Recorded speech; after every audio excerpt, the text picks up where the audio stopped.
ഈ ഉന്നക്കായ ഉണ്ടാക്കുമ്പോണ്ടല്ലോ ഏറ്റവും കൂടുതൽ ശ്രദ്ധിക്കേണ്ട കാര്യം ഈ പഴത്തിന്റെ പഴുപ്പ് തന്നെയാണ്. ഇതങ്ങോട്ട് ഒരുപാട് പഴുത്ത് ചളകുളമാവാനും പാടില്ല. എങ്കിൽ അത്യാവശ്യം നന്നായിട്ട് പഴുത്ത പഴമായിരിക്കണം.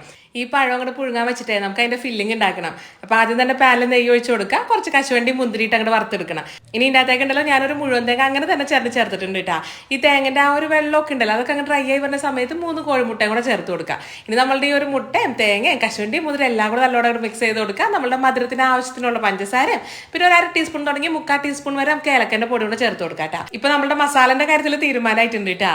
ഇനി ഉണ്ടല്ലോ നമ്മുടെ പഴം ഒന്ന് പീച്ചെടുക്കണം. അപ്പൊ അതിന് വേണ്ടിയിട്ടേ ഇടിയപ്പൊക്കെ ഉണ്ടാക്കുന്ന ആ ഒരു അച്ചാട്ടം എടുക്കുന്നത്. പക്ഷെ ഇടിയപ്പത്തിന്റെ ചില്ല അങ്ങോട്ട് മാറ്റിയിട്ടേ അത്യാവശ്യം വലിയ ഗ്യാപ്പുള്ള ആ ഒരു ചില്ലില്ലേ അത് ഇട്ട് കൊടുക്കണം.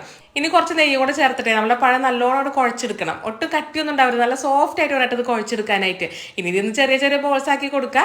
ഓരോ ബോൾസും ഉണ്ടല്ലോ കുറച്ച് എണ്ണ തേച്ചിട്ട് അങ്ങോട്ട് ക്യാപ്പ് ആക്കി കൊടുക്കണം കേട്ടോ. അല്ലെങ്കിൽ നമ്മളെ കൈയുമ്പേക്ക് ഈ പഴം കൂടെ ഒട്ടിപ്പിടിച്ചിരിക്കാനുള്ള കുറച്ച് സാധ്യതയൊക്കെ ഉണ്ട്. ഇനി ഇതിൻ്റെ അകത്തേക്ക് നമ്മുടെ ഫില്ലിംഗ് വെച്ച് കൊടുക്കുക. ഇതിനെ നേരെ ഉന്നക്കായന്റെ ഷേപ്പിലാക്കി കൊടുക്കുക. ഈ ഉന്നക്കായന്റെ ഉള്ളിലുണ്ടല്ലോ ഈ ഒരു ഫില്ലിങ്ങിന് പകരം ബീഫിന്റെ ഫില്ലിംഗ് ഒക്കെ വെച്ചിരിക്കുന്ന വീഡിയോ ഒക്കെ ഞാൻ കണ്ടിട്ടുണ്ട് കേട്ടോ. അതിന്റെയൊക്കെ ശരിക്കുള്ള സത്യാവസ്ഥ എന്താണെന്ന് എനിക്കറിയില്ല. ആരെങ്കിലും ഒക്കെ അത് കഴിച്ചിട്ടുണ്ടെങ്കിൽ താഴത്ത് കമന്റിൽ പറയണേ. അത് പറഞ്ഞപ്പോഴേക്കും എന്താ ഉന്നക്കായ അടുപ്പത്തായിട്ടുണ്ട് കേട്ടാ. അപ്പൊ വെളിച്ചെണ്ണ ചൂടാക്കുക, നമ്മളുടെ ഉന്നക്കായൊക്കെ ഇട്ട് കൊടുക്കുക. ഒരു മീഡിയം ഫ്ലെയിമിൽ വെച്ചാൽ മതി കേട്ടോ. അങ്ങോട്ടും ഇങ്ങോട്ടും ഒക്കെ തിരിച്ചും മറിച്ചൊക്കെ ഇട്ട് അങ്ങോട്ട് ഫ്രൈ ചെയ്തെടുക്കുക.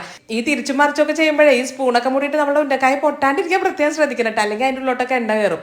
അപ്പൊ എങ്ങനെയുണ്ട്?